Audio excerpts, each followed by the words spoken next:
केदारनाथ में मिली थी पांडवों को अपने भाइयों के हत्या के पाप से मुक्ति। हिंदुओं के प्रसिद्ध तीर्थ केदारनाथ धाम को भगवान शिव के विख्यात 12 ज्योतिर्लिंगों में से एक माना जाता है। केदारनाथ धाम हिमालय की गोद में बसा हुआ है। पुराणों में यह बताया गया है कि शिव जी का यह धाम भगवान शिव का निवास स्थान है। यह तीर्थ स्थल साल में लगभग 6 महीने तक हिम से आच्छादित रहता है। मान्यता के अनुसार केदारनाथ के इस धाम में भगवान शिव त्रिकोण शिवलिंग के रूप में विराजित है। पुराने ग्रंथों में केदारनाथ धाम से जुड़ी अनेक कहानियों का वर्णन मिलता है। उन्हीं कहानियों में से एक कहानी महाभारत काल के पांडवों से संबंधित है। आइए जानते हैं पांडवों की इस कहानी को, जिसका संबंध केदारनाथ धाम से जुड़ा है। महाभारत की कथा के अनुसार हम सभी यह जानते हैं कि महाभारत युद्ध में विजय के बाद पांडवों के सबसे बड़े भ्राता युधिष्ठिर को हस्तिनापुर के राजा के रूप में राज्याभिषेक किया गया था। बताया जाता है कि उसके बाद लगभग 40 वर्षों तक युधिष्ठिर ने हस्तिनापुर पर राज किया। उन्हीं दिनों की बात है कि एक दिन पांचों पांडव भगवान श्री कृष्ण के साथ बैठकर महाभारत युद्ध की समीक्षा कर रहे थे। श्री कृष्ण से पांडवों ने कहा कि हे नारायण, हम सभी भाइयों पर ब्रह्म हत्या सहित अपने भाइयों बंधु बांधवों की हत्या का पाप लगा है।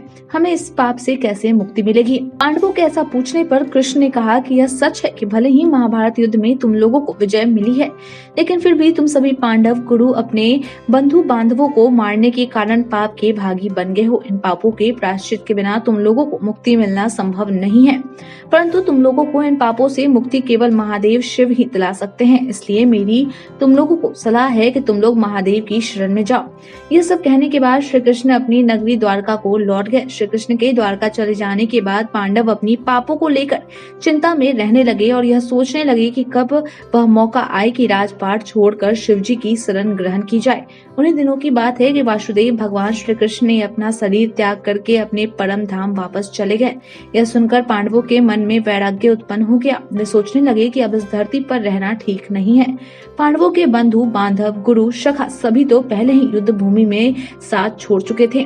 पांडवों की माता कुंती, धृतराष्ट्र और विदुर वन में जाकर तपस्या करने लगे थे और श्री कृष्ण जो पांडवों का पग पग पर साथ दिए थे, वे भी इस धरती को छोड़कर चले गए थे। ऐसी स्थिति में पांडवों ने परीक्षित को हस्तिनापुर का राजा बना दिया और द्रौपदी सहित हस्तिनापुर छोड़कर शिव जी की तलाश में निकल पड़े। हस्तिनापुर से निकलकर द्रौपदी सहित पांडव भगवान शिव के दर्शन के लिए सबसे पहले काशी पहुंचे, पर उन लोगों को वहां शिव जी के दर्शन नहीं हो सका। इसके बाद पांडवों ने और भी अनेक स्थानों पर भगवान शिव को खोजने का प्रयास किया, परंतु पांडव लोग जहाँ भी जाते वहाँ से शिव जी गायब हो जाते। इसी तरह शिव जी को खोजते खोजते पांडव एक दिन हिमालय तक पहुँच गए, लेकिन यहाँ भी जब शिव जी ने पांडवों को देखा तो वे छिप गए। शिव जी को छिपते हुए युधिष्ठिर ने देख लिया। तब शिव जी से युधिष्ठिर ने कहा कि हे प्रभु, आप कितना भी छिपे, लेकिन अब हम आपके दर्शन करके ही जाएंगे। आपके दर्शन किए बिना यहाँ से नहीं जाएंगे। युधिष्ठिर ने शिव जी से यह भी कहा कि प्रभु, हम जानते हैं कि हम लोगों ने पाप किए हैं, इसलिए आप हमें दर्शन नहीं देना चाहते। इतना कहकर पांडव हिमालय पर आगे बढ़े। तभी अचानक कहीं से एक बैल आकर उन पर झपटने लगा। बैल को देखकर भीम उससे लड़ने लगे और इसी बीच बैल चट्टानों के बीच में छुप गया।